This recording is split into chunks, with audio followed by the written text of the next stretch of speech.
Assalamualaikum warahmatullahi wabarakatuh. Selamat sore, selamat jumpa lagi dengan channel kami Astral Samudra Official, channel YouTube Bedah Misteri, Bedah Sejarah, khususnya di tempat-tempat angker dan sakral.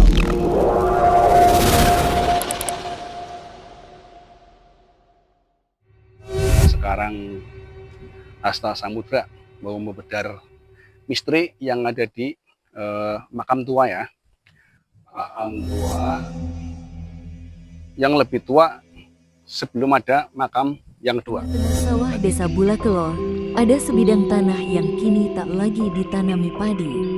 Rumput ilalang tumbuh subur menyelimutinya, dan tepat di tengahnya berdiri sebuah makam tua tanpa nisan.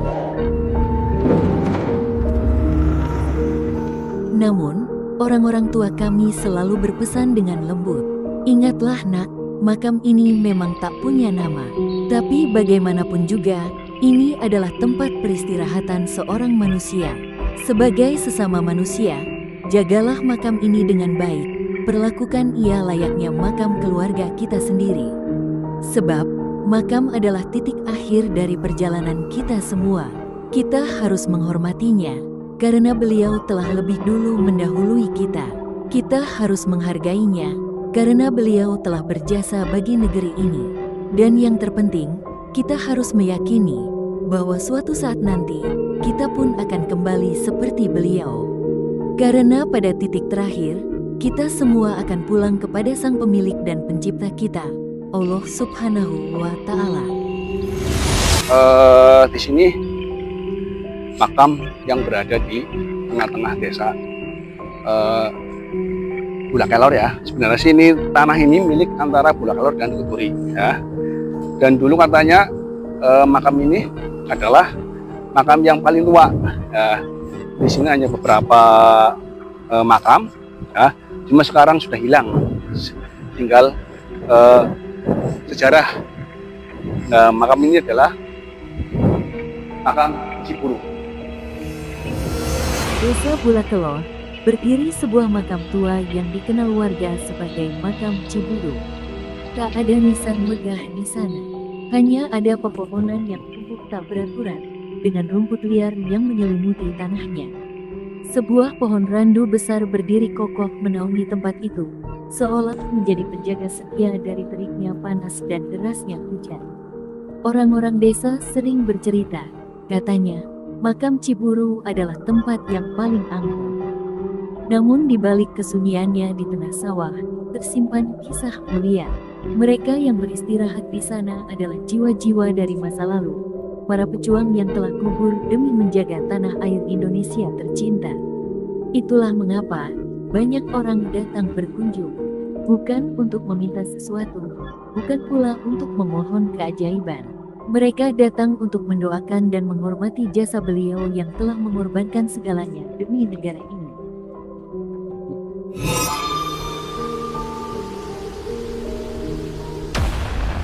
Makam tertua ini atau makam Ciburu ini sangat terkenal angker teman-teman ya, angker dan sakral.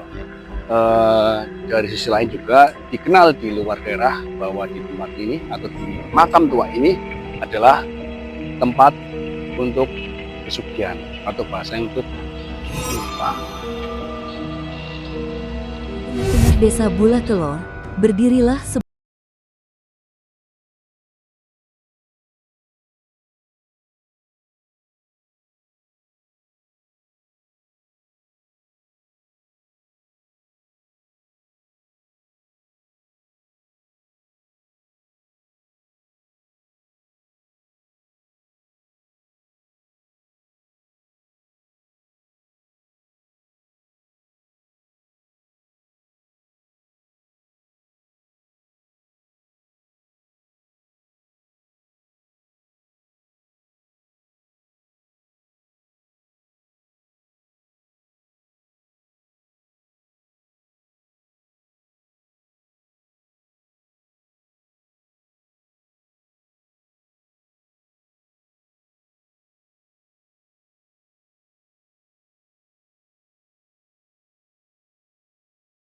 datang dengan sendirinya, membawa kekayaan yang tak masuk akal. Di sini saya akan membedah misteri ada sosok apa yang ada di makam tua ini, kenapa banyak orang ziarah berangkat ke sini dan meminta harta melalui jalur kiri. Ya, akan saya coba berkomunikasi dulu untuk membuka tabir gaib yang ada di makam tua ini. Sebuah makam desa yang letaknya tersembunyi di tengah-tengah sawah, tempat yang hampir dilupakan oleh warga, tersimpan sebuah misteri yang sangat angker dan penuh rahasia. Masyarakat mengenalnya sebagai makam Ciburu. Konon, di dalam makam itu bersemayam sesosok makhluk yang telah hidup selama ribuan tahun. Ia bukan manusia, namun bukan pula sepenuhnya makhluk gaib.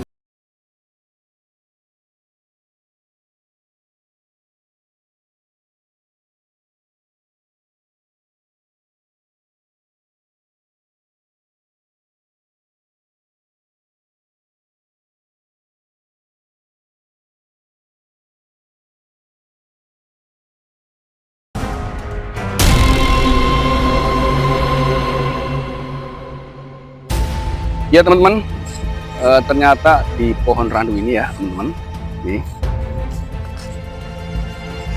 ya, ini randu besar teman-teman, ya randu besar. Nah, di pohon randu ini, ya, itu ada pintu gaib dan di dalamnya itu ada sosok wanita, ya, ada sosok wanita, seorang putri.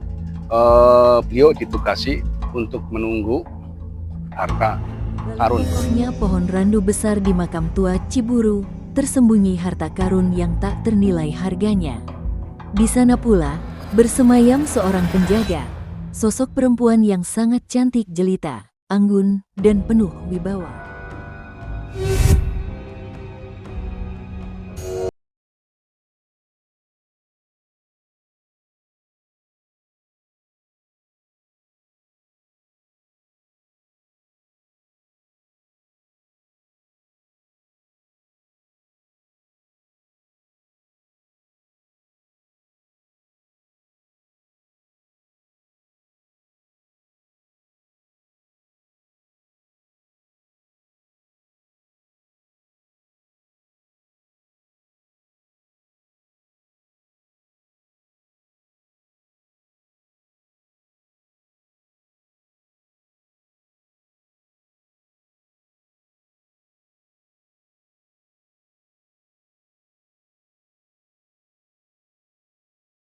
Dan harta karun tersebut berupa duit.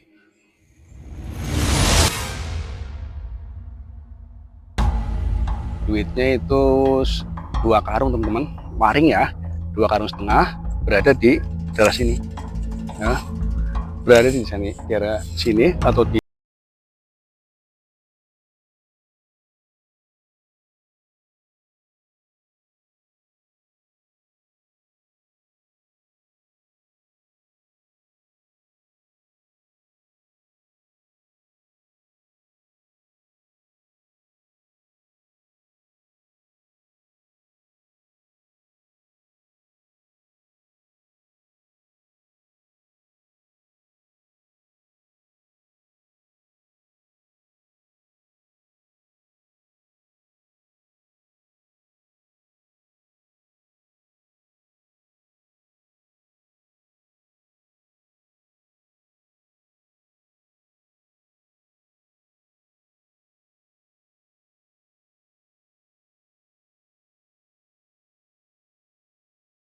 Dengan bangsa siluman.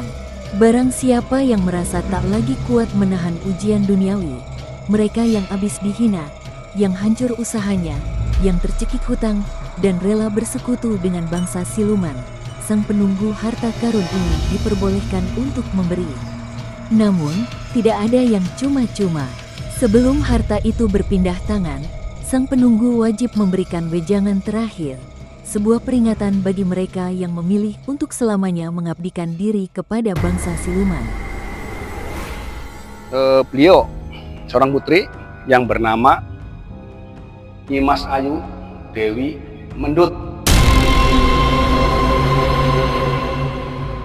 Nyimas Ayu Dewi Mendut, beliaulah yang ditugasi untuk menjaga harta ini bagi orang-orang yang datang ke sini untuk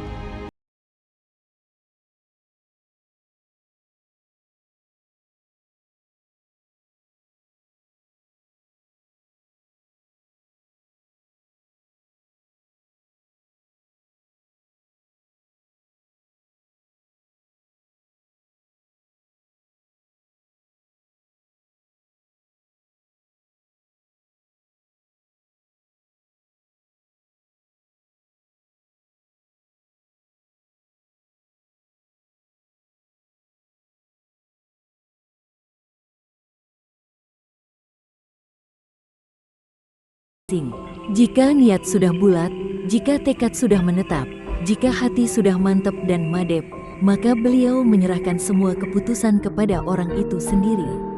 Beliau adalah Nyi Mas Ayu Dewi Mendut.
Berani burung bersarang terlalu lama di pohon ini.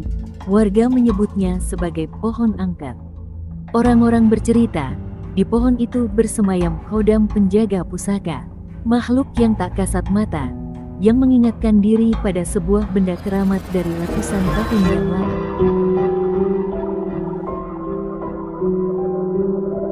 oh ya teman-teman, ternyata orang yang datang ke sini untuk numpang ya, berangkat untuk bersekutu dengan siluman dari sini, ternyata itu ada ujian teman-teman sebelum dia mendapatkan atau sebelum beliau dikasih duit tersebut, beliau ternyata diuji ya.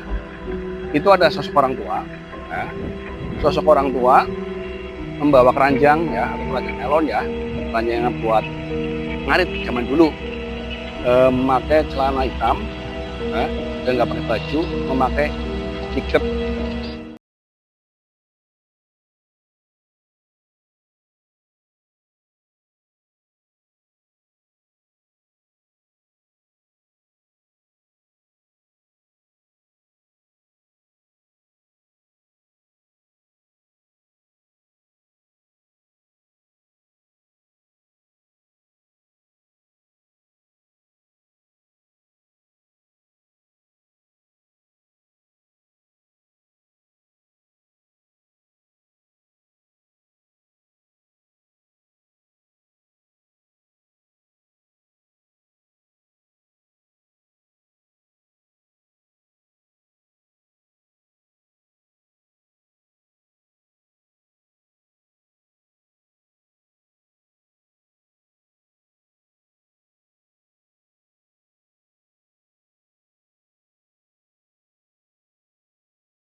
Sehelai benang pun menutupi dadanya.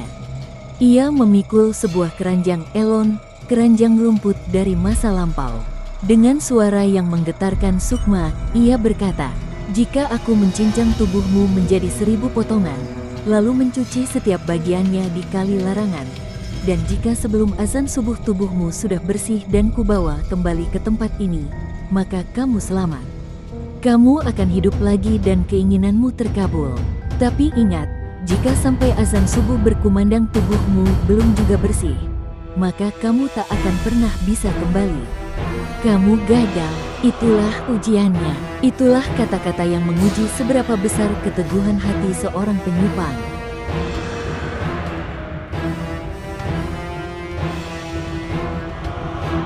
Teman-teman, sebenarnya sih makam tua ini atau makam Cibulu ini ya tertutup ya.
Terus seorang itu yang menjalankan di sini, dan ternyata itu ada satu lagi ya, itu paling pojok ya, pojok barat itu ada rantai babi teman-teman ya, ada rantai babi mata 5, masih muda ya, masih muda, rantai babi masih muda, posisi di pojok sebelah barat, pojok makam ini. Dan beliau aslinya mau ikut ya, barangkali ada yang bisa mengambil, silakan monggo, cuma masih muda ya, masih muda, mata 5, posisi di pojok makam tua ini.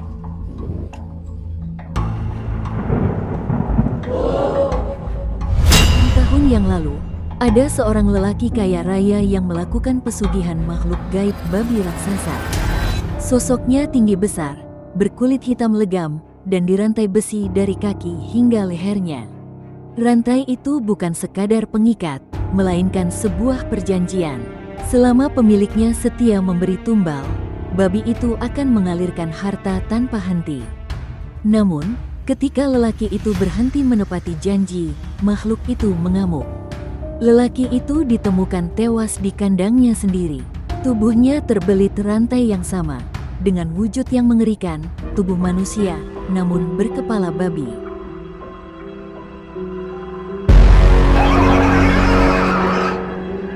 Ya teman-teman, sampai di sini dulu jejak mengupas misteri yang ada di makam tua, makam Ciburu, yang lebih tepatnya di tengah-tengah sawah antara Bulakalor sama Putri. Ikuti terus channel kami Astasan Official. Jangan lupa subscribe, like, komen ke Cili. Terima kasih. Wassalamualaikum warahmatullahi wabarakatuh.